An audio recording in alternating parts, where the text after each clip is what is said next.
Saludos a todos los seguidores de Relatos de lo Oculto. Gracias por estar aquí una vez más, donde las historias más escalofriantes toman vida. Hoy les traemos un relato que nos envió Marco Hernández, quien asegura que esta aterradora experiencia le fue contada por su abuelo, un veterano de la Revolución Mexicana.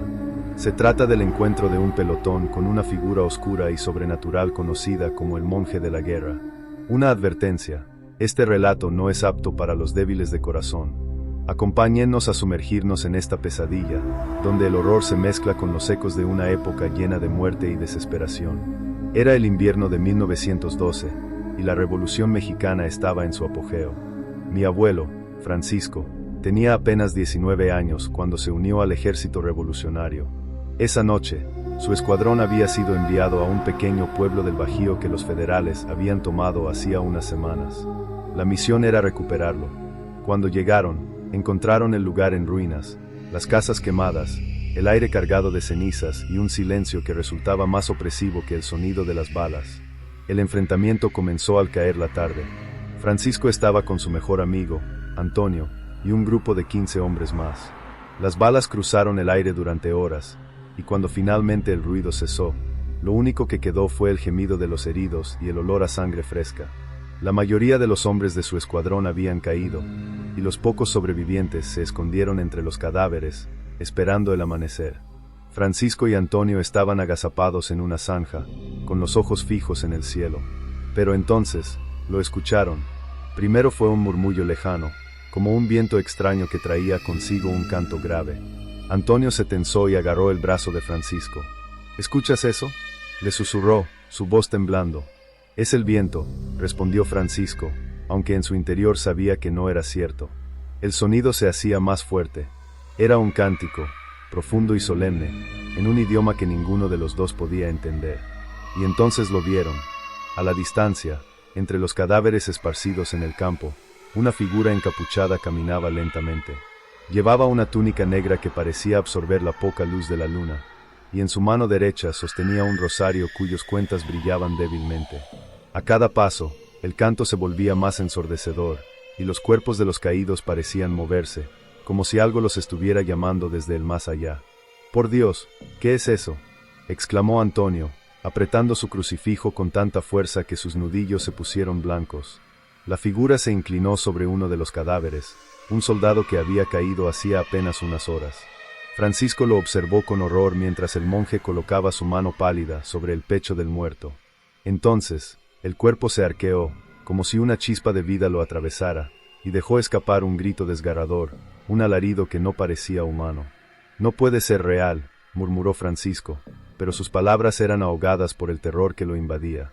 El monje continuó su camino, repitiendo el ritual con cada cadáver que encontraba.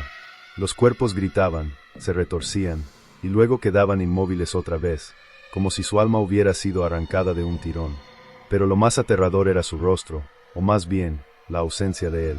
Bajo la capucha no había ojos, ni boca, ni rasgos humanos, solo una oscuridad insondable que parecía devorar todo a su alrededor. De pronto, la figura se detuvo.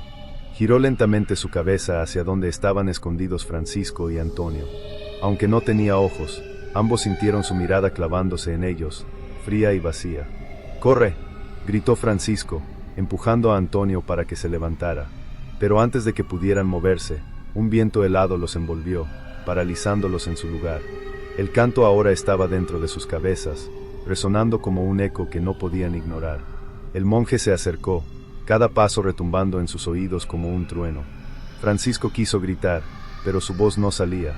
Antonio intentó rezar, pero las palabras se le atoraron en la garganta. La figura extendió una mano hacia ellos, y en ese instante, Francisco sintió como si su alma estuviera siendo arrancada de su cuerpo. Una oscuridad profunda lo envolvió, y entonces, todo se desvaneció. Cuando despertó, estaba solo. El sol ya había salido, y el campo de batalla estaba vacío. Buscó a Antonio por todas partes, pero lo único que encontró fue su sombrero, quemado por el borde, y una pequeña cruz hecha con huesos al pie de un árbol. Aquel día, Francisco decidió nunca volver a pelear. ¿Qué opinan de este aterrador encuentro con el monje de la guerra? ¿Creen que la muerte puede atraer a seres sobrenaturales? ¿O que estos campos de batalla son más que simples lugares de muerte? Déjenos sus opiniones en los comentarios. Si disfrutaron este relato, no olviden seguirnos en Relatos de lo Oculto y activar las notificaciones para que no se pierdan ninguna de estas historias que pondrán a prueba sus nervios. Ahora continuamos con un relato estremecedor que llegó a nuestro buzón.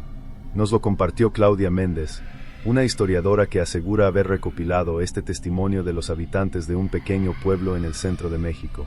La historia, conocida como el Tren de los Muertos, ha pasado de generación en generación, dejando tras de sí preguntas sin respuesta y un profundo temor. Prepárense, porque esta narrativa los llevará a un viaje sin retorno, donde las vías no solo conducen al destino final, sino también a los dominios de lo sobrenatural. Era 1911, en pleno auge de la Revolución Mexicana. Un tren militar había partido al amanecer desde San Luis Potosí rumbo a la Ciudad de México, cargado con un cargamento macabro, más de 50 cuerpos de soldados caídos en batalla, apilados en vagones improvisados. Nadie quería abordar ese tren, ni siquiera los conductores, pero las órdenes eran claras. Carlos, un joven maquinista, y su ayudante Joaquín aceptaron la tarea a regañadientes, con la promesa de una buena paga. La primera mitad del trayecto transcurrió en silencio, pero al llegar a un tramo aislado entre montañas, todo cambió. Carlos notó que las luces de la locomotora comenzaban a parpadear, y un frío extraño, mucho más intenso que el de la noche, invadió la cabina.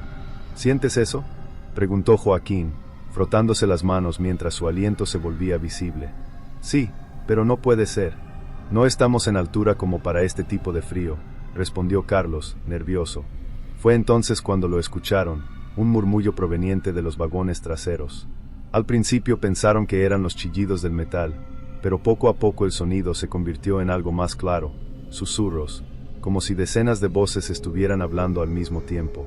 Debe ser el viento colándose por las grietas, intentó justificar Carlos, aunque su voz traicionaba su creciente pánico. Joaquín, incapaz de contener su curiosidad, tomó una lámpara y salió a inspeccionar los vagones. Al llegar al primero, se detuvo en seco. El olor a muerte era insoportable, pero no fue eso lo que lo paralizó. Los cuerpos, que antes estaban apilados sin orden, ahora parecían haber cambiado de posición. Algunos estaban de pie, apoyados contra las paredes, como si hubieran intentado levantarse. Carlos, esto no está bien, dijo Joaquín, retrocediendo lentamente. Antes de que pudiera volver a la locomotora, un golpe ensordecedor sacudió el tren. Joaquín cayó al suelo, y cuando levantó la vista, vio algo que lo dejaría marcado para siempre. Uno de los cuerpos, un soldado con uniforme desgarrado y ojos vacíos, estaba de pie frente a él. Su mandíbula se movía como si intentara hablar, pero solo emitía un sonido gutural, un gemido que parecía venir del mismo infierno. Joaquín gritó y corrió hacia la cabina, donde Carlos lo recibió con una mezcla de miedo y confusión. «Tenemos que detener el tren», exclamó Joaquín, jadeando. «¿Estás loco? Estamos en medio de la nada». «¿Qué viste?» «Ellos se están moviendo. No están muertos». Carlos iba a responder, pero antes de que pudiera decir algo, las luces de la locomotora se apagaron por completo. El tren quedó envuelto en una oscuridad absoluta, salvo por la tenue luz de la luna. Fue entonces cuando ambos escucharon un sonido que nunca olvidarían: pasos. No de una persona, sino de muchas, como si una multitud estuviera avanzando por los vagones. Los pasos se acercaron rápidamente a la cabina. Joaquín intentó abrir la puerta para saltar, pero estaba trabada, como si algo la estuviera reteniendo. Carlos, petrificado, se limitó a observar cómo una figura se materializaba frente a ellos. Era un hombre alto, vestido con un uniforme militar ensangrentado. Su rostro estaba cubierto por una máscara de hueso, y sus ojos brillaban con un fuego espectral. «¿Por qué interrumpen nuestro descanso?», dijo la figura con una voz profunda, que parecía resonar en sus cabezas. Joaquín comenzó a rezar, pero las palabras no salían con claridad. Carlos, incapaz de hablar, solo pudo mirar mientras la figura extendía una mano hacia él. En ese momento, el tren comenzó a acelerar, a pesar de que Carlos no había tocado los controles. Las ruedas rechinaban contra las vías, y el paisaje pasaba tan rápido que era imposible distinguirlo. Cuando despertaron, el tren estaba detenido en medio de un bosque. Carlos y Joaquín estaban ilesos, pero el cargamento había desaparecido. Ni los cuerpos, ni los vagones traseros estaban allí. Las vías estaban oxidadas, como si nadie hubiera pasado por esa ruta en años. Intentaron regresar al pueblo más cercano, donde contaron su historia. Sin embargo, nadie les creyó. Lo más aterrador llegó semanas después, cuando un campesino encontró los vagones abandonados a kilómetros de distancia. Estaban vacíos, salvo por una inscripción grabada en las paredes. Todos abordamos el tren de la muerte, y tú serás el próximo. ¿Qué opinan de esta historia? ¿Fue un castigo por profanar el descanso de los caídos, o algo más oscuro acecha en las viejas vías? Déjenlo en los comentarios. Y recuerden, si les gustó este relato, no olviden seguirnos en Relatos de lo Oculto para más historias que desafían la realidad y nos sumergen en el horror. Hasta la próxima.